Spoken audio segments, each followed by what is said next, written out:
So, heute mal ein Video mit Gequatsche. Diesmal kommt erst das Ergebnis und dann könnt ihr gucken, wie ich das gemacht habe. Die Scharniere bestehen aus ganz normalen Büroklammern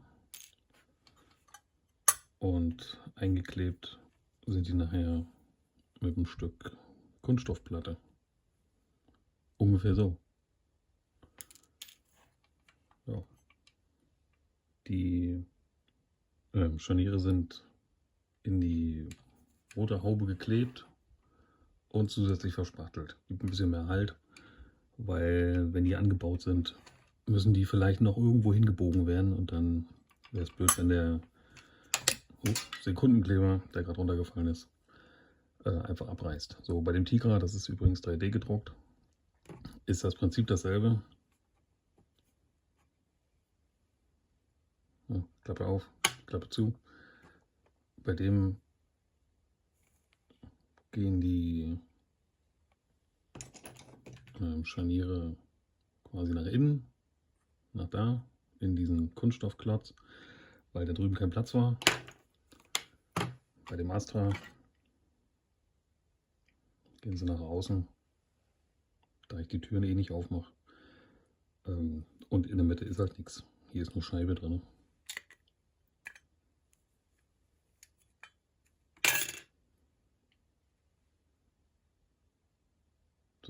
So sieht das aus. Viel Spaß beim Nachbauen und viel Spaß beim Gucken des Videos.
Und nicht vergessen, Daumen hoch und den Abo-Button drücken für mehr solcher bekloppter Videos.